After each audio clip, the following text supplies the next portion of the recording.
कौन सा ऐसा पावर पुलिस के हाथ में आ गया है या पुलिस से कह दिया गया है कि इस मुल्क का रहने वाला हर मुसलमान तुम्हारा दुश्मन है। पुलिस को अगर पूरे मुल्क में कोई अपना दुश्मन नजर आ रहा है तो वो सिर्फ मुसलमान। हर आदमी कहता है पुलिस बहुत करप्ट है, पुलिस बहुत खराब है, लेकिन जैसे ही मार्जिनलाइज सेक्शन या ट्राइबल्स या माइनॉरिटीज की बात आती है तो वो पुलिस उनके लिए बहुत सही हो जाती है। पुलिस जब उमर खालिद और खालिद सैफी पर या शर्जील इमाम पर जब या गुलफिशा फातिमा पर जब केस बुक करती है तो वो पुलिस बहुत ईमानदार हो जाती है।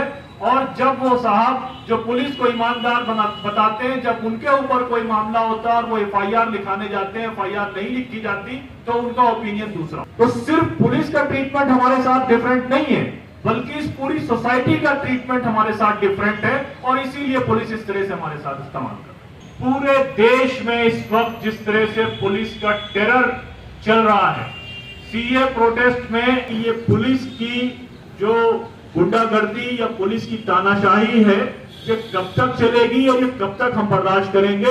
हम दोस्तों जो आज यहाँ पर कवर करने के लिए भी आए और सुनने के लिए भी आए हमारे साथियों को, तो दरअसल आज ये प्रोग्राम हमारे लिए सिर्फ प्रोग्राम नहीं है, बल्कि आज 20 दिसंबर हमको हर साल ये याद दिलाता है कि आज पुलिस के हाथों शहीद किए गए 23 लोगों की आज तीसरी बरसी है।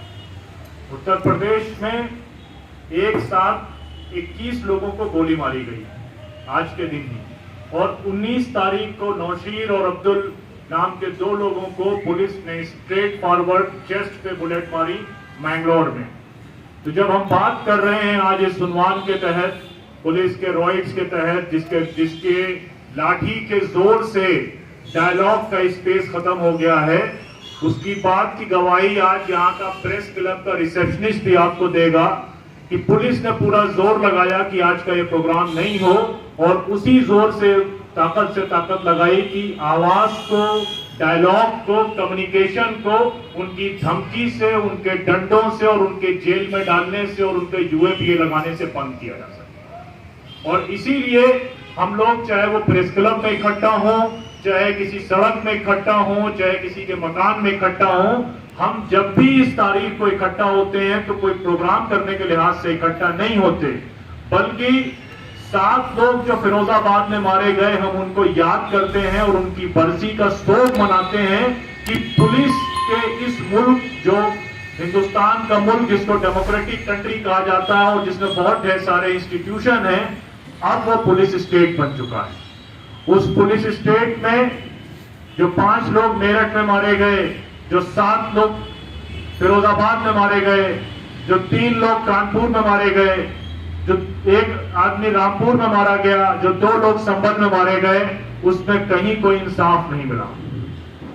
आज से पिछले हफ्ते फिरोजाबाद में जो बच्चा पुलिस की गोलियों का शिकार हुआ था, उसका बाप कैंसर से लड़ते हुए इस उम्मीद को लेकर रुखसत हो गया, उसे ये उम्मीद थी कि शायद मेरे बच्चे को इंसाफ मिलेगा। अपने आप में ये अजीब केस है कि 23 लोग मार दिए गए और हर जगह पुलिस ये कह रही है उत्तर प्रदेश की कि ये लोग आपस की गोलियों से मारे गए, प्रोटेस्टर्स आपस में गोलियां चला रहे थे, वो इसलिए मार दिए गए। और कहीं पर भी किसी भी जगह कोई एफआईआर नहीं हुई। सिर्फ एक जगह ऐसी वाहिद है फिरोजाबाद में, जहां पर हम लोगों ने बहुत कोशिशों के बाद 5 केसेस में एफआईआर रीओपन कराई। कानपुर में थोड़ा बहुत मामला हुआ और सरप्राइजिंगली, बातें तो बहुत हैं, अगर सीए से ही बात शुरू करें और आज के दिन से बात शुरू करें तो डेथ हुई है मेरठ में और फ्यूनरल किया गया रात के 2 बजे संभल में, जो कि वहां से 150 किलोमीटर। घर वालों को घर से बाहर लॉक कर दिया गया ताकि वो मीडिया से बात नहीं कर सके। फुटेज घर के अंदर जा जाके डिलीट कराई गई। और मैंगलोर में, क्योंकि साउथ में थोड़ा सा स्पेस अभी बाकी रहता है भाजपा की सरकार आने के बावजूद, वहां पर इंक्वायरी हुई और इस इंक्वायरी में दोनों पुलिस वालों को सस्पेंड किया गया, क्योंकि वो वीडियो फुटेज मौजूद है कि वो पीसफुली खड़े हुए लोगों को चेस्ट में गोली मारी गई। और जो 21 लोग उत्तर प्रदेश में मारे गए बुलेट इंजन से, उसमें कोई भी आदमी ऐसा नहीं था जिसपे हमारे जामिया के दोस्त हारिस ने बात कही कि डिस्पर्स करने के लिए पुलिस ने पावर का इस्तेमाल किया। तो डिस्पर्स करने के लिए पावर का इस्तेमाल हमने मान लिया कि किया आपने, तो वो पुलिस ने टांगों पे किसी के गोले नहीं मारे। All of them those who have lost their life they received the bullet injury on his chest. सीनों पे गोलियां मारी गई और सीनों पे गोलियां ऐसी मारी गई हैं कि दुश्मनी के साथ मारी गई। और सिर्फ गोलियां नहीं मारी गई, गोलियों के साथ जो गालियां मिली हैं लोग प्रोटेस्टर्स को, वो सोचने वाली। और ये सिर्फ सीए प्रोटेस्ट की बात नहीं है, पूरे देश में इस वक्त जिस तरह से पुलिस का टेरर चल रहा है, सीए प्रोटेस्ट में कानपुर जैसे शहर में पुलिस एक एफआईआर करती है और उसमें 60,000 अननोन लोगों को पार्टी बनाती है। 60,000 लोगों के खिलाफ एफआईआर, यानी कि अगले 3 साल तक कोई भी आदमी कहीं से जा रहा होगा उसको सीए प्रोटेस्ट के केस के नाम पे बुक कर दिया जाएगा। 20,000 लोगों के खिलाफ सहारनपुर में एफआईआर करी गई। अब सहारनपुर की पॉपुलेशन, अगर शहर की पॉपुलेशन 4 लाख की है तो 5% लोग उसके उस एफआईआर में हैं। तो कौन सा ऐसा पावर पुलिस के हाथ में आ गया है या पुलिस से यह कह दिया गया है कि इस मुल्क का रहने वाला हर मुसलमान तुम्हारा दुश्मन है। रामनवमी के वायलेंस हुए, करौली में हुआ, राजस्थान में, मध्य प्रदेश के खरगोन में दंगे हुए। आप देखेंगे कि 99% अरेस्ट जो है वो एक ही कम्युनिटी से हो रही है। और जो बच्चा जेल से छूट के आ रहा है वो कह रहा है मुझे पिटाई से तकलीफ नहीं हुई, जो इस्लामोफोबिक गालियां हमको दी गई हमें उससे तकलीफ है।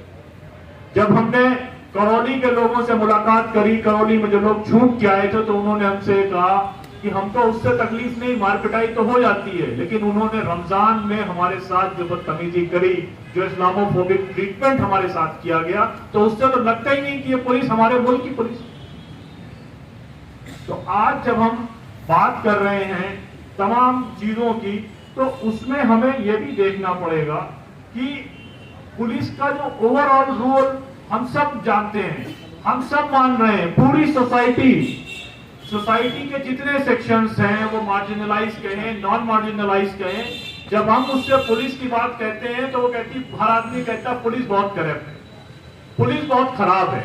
लेकिन जैसे ही मार्जिनलाइज सेक्शन या ट्राइबल्स या माइनॉरिटीज की बात आती है तो वो पुलिस उनके लिए बहुत सही हो जाती है। वो पुलिस जब उमर खालिद और खालिद सैफी पर या शर्जील इमाम पर जब या गुलफिशा फातिमा पर जब केस बुक करती है तो वो पुलिस बहुत ईमानदार हो जाती है। और जब वो साहब जो पुलिस को ईमानदार बताते हैं, जब उनके ऊपर कोई मामला होता है और वो एफआईआर लिखाने जाते हैं, एफआईआर नहीं लिखी जाती, तो उनका ओपिनियन दूसरा होता है।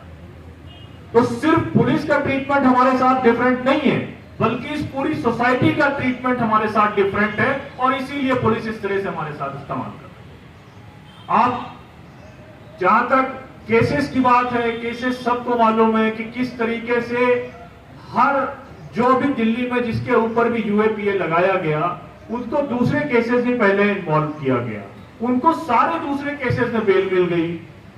कहीं कहीं पे जहां पे ट्रायल शुरू हो गया वहां पर वो डिस्पोज ऑफ भी कर दिया गया केस, कुछ भी नहीं मिला, लेकिन उसके बाद में यूएपीए लगा दिया गया। उत्तर प्रदेश में रिसेंट नुपुर शर्मा को लेकर प्रोटेस्ट हुए, और ये छोटे मोटे प्रोटेस्ट हर जगह होते रहे। इलाहाबाद में 150 लोग गिरफ्तार हो गए। पूछा जाए तो किस कम्युनिटी के हैं? सारे एक ही कम्युनिटी के हैं। मकान वहां पर परवीन फातिमा का होगा और एफआईआर जावेद मोहम्मद के नाम पे होगी, और परवीन फातिमा का मकान बुलडोज कर दिया जाएगा। 47 बड़े मकान खरगोन में गिराए गए। अब पूछा गया कि खरगोन में इतने मकान आपने क्यों गिराए हैं? तो बोले साहब वो इंक्रोचमेंट था, एफआईआर थी, दिस दैट। अब आप जाके देखें अगर, तो जो खरगोन के रॉइड्स में सबसे ज्यादा मकान वहां बुलडोजर का इस्तेमाल हुआ है। खरगोन के रॉइड्स में जो कैजुअलिटी हुई है वो भी मुस्लिम कम्युनिटी की हुई है। जो जेल गए हैं 200 लोग वो भी मुसलमानों में गए हैं। और जब एफआईआर देखते हैं तो एफआईआर में पुलिस का ट्रीटमेंट खरगोन में ऐसा था कि एक कम्युनिटी का आदमी अगर जा रहा है तो एक टेंट लगाया गया है, पानी पीने का इंतजाम है, उसकी प्रॉपर FIR लिखी जा रही है, और माइनॉरिटी कम्युनिटी का जब आदमी जा रहा है तो उसको गालियां देके उसको एक्यूज बना के बुक कर दिया जाता है। हर जगह हम लोगों ने देखा 2018 में कासगंज के केसेस से, कासगंज के कम्युनल वायलेंस से लेकर रिसेंट कम्युनल वायलेंस तक सब जगह जो आदमी FIR कराने जा रहा है वही एक्यूज है। नॉर्थ ईस्ट वायलेंस में जो भी आदमी FIR कराने गया वही एक्यूज है। 47 बड़े सेटअप्स को बुलडोज किया गया, और उन लोगों ने जब बाद में सुप्रीम कोर्ट या हाई कोर्ट को बात करी तो पता चला कि सुप्रीम कोर्ट और मकान तो गिर गया है। कोर्ट क्या कहेगा? कोर्ट तो सिर्फ यही कहेगा ना कि हम इंक्वायरी कर सकते हैं। जिस आसाम के एविक्शन की, जो पूरे ब्रह्मपुत्रा रीजन में एविक्शन की बात करी जा रही है, जिसमें मोर देन 2,20,000 हाउसेज हैं, उसके बारे में आसाम का हाईकोर्ट लास्ट वीक अपना ऑब्जर्वेशंस दे चुके हैं। लेकिन उसके बाद भी पुलिस को अगर पूरे मुल्क में कोई अपना दुश्मन नजर आ रहा है तो वो सिर्फ मुसलमान नहीं है। आज आप देखें कि आज की डेट में, और ये सिर्फ सरकारों की बात नहीं है, पुलिस के माइंडसेट की बात है, क्योंकि जो हिंदुस्तान के अंदर एक डीप स्टेट है, वो deep state by nature anti Dalit है, बाय नेचर एंटी मुस्लिम है, बाय नेचर एंटी क्रिश्चियन है। आज सबसे ज्यादा जो एविक्शन के और जो वायलेंस की स्टोरीज आ रही हैं वो बस्तर से आ रही हैं, क्रिश्चियंस के खिलाफ। वहां पर कांग्रेस की सरकार है। तो पुलिस ने जिस हिसाब से ट्रीटमेंट करना शुरू किया है, यूपी में 40 के ऊपर लास्ट 1.5 मंथ में 45 डेज में क्रिश्चियंस के चर्चेस पर अटैक हुए हैं, और कोई चर्च ऐसा नहीं रहा है जिसमें अप्रोक्सीमेटली 15 to 20 अरेस्ट नहीं हुई हो। वो क्या एलिगेशन है साहब? एलिगेशन ये है कि यहाँ पर संडे की प्रेयर में आप पुलिस लेके जाएंगे, लोगों को अरेस्ट कर लेंगे। मेरे अपने होम टाउन में एक चर्च की संडे प्रेयर में 27 लोगों को अरेस्ट किया गया। उनके रिलेटिव्स जो मुस्लिम कम्युनिटी में थे, इंटरकास्ट मैरिज थी, उनके रिलेटिव जो मुस्लिम कम्युनिटी के थे वो खाना लेके गए तो उनको भी अरेस्ट कर लिया गया। तो पता चला मुसलमान को अरेस्ट इसलिए किया गया क्योंकि उसके ऊपर एलिगेशन है कि वो हिंदू को क्रिश्चियन बना रहा है, मुसलमान हिंदू को क्रिश्चियन बना रहा है, इसलिए अरेस्ट। ये डॉक्यूमेंटेड चीजें।